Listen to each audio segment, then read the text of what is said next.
Perjanjian Rumroyen. Perjanjian Rumroyen adalah sebuah perjanjian antara Indonesia dengan Belanda yang dimulai pada tanggal 17 April 1949 dan akhirnya ditandatangani pada tanggal 7 Mei 1949 di Hotel Des Indes, Jakarta di bawah pimpinan Merle Cochrane, anggota komisi dari AS. Delegasi Indonesia dipimpin oleh Muhroem dan delegasi Belanda dipimpin oleh H.J.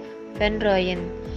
Tujuan dari perundingan adalah untuk mengatasi ketegangan pasca agresi militer Belanda II pada 19 Desember 1948 dan serangan umum 1 Maret 1949.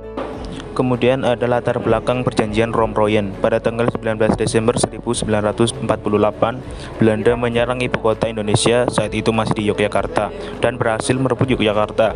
Peristiwa penyerangan ini dikenal sebagai agresi militer Belanda II, hingga akhirnya Perserikatan Bangsa-Bangsa atau PBB turun tangan dan memberikan perintah kepada Indonesia dan Belanda untuk menghentikan operasi militer pada tanggal 24 Januari 1949. Selain PBB turun tangan, pada tanggal 1 Maret 1949 terjadi serangan umum 1 Maret. Dari serangan tersebut, Indonesia menang dan Belanda harus mau melakukan perundingan lagi dengan Indonesia untuk melangkahkan kaki keluar dari Indonesia.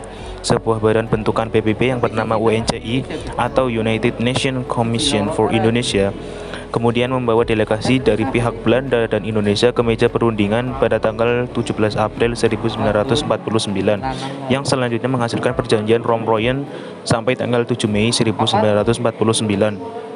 Dan ini adalah kondisi dan situasi pada saat perjanjian Rumroyen di mana ada beberapa tokoh Indonesia yang hadir di sana. Isi perjanjian Rumroyen. Isi perjanjian Rumroyen antara lain sebagai berikut. A. Pihak Indonesia bersedia mengeluarkan perintah kepada pengikut RI yang bersenjata untuk menghentikan perang gerilya. RI juga akan ikut serta dalam konferensi meja bundar di Den Haag, guna mempercepat penyerahan kedaulatan kepada negara Indonesia Serikat tanpa syarat. B. Pihak Belanda menyetujui kembalinya RI ke Yogyakarta dan menjamin penghentian gerakan-gerakan militer dan membebaskan semua tahanan politik. Belanda juga berjanji tidak akan mendirikan dan mengakui negara-negara yang ada di wilayah kekuasaan RI sebelum Desember 1948, serta menyetujui RI sebagai bagian dari negara Indonesia Serikat.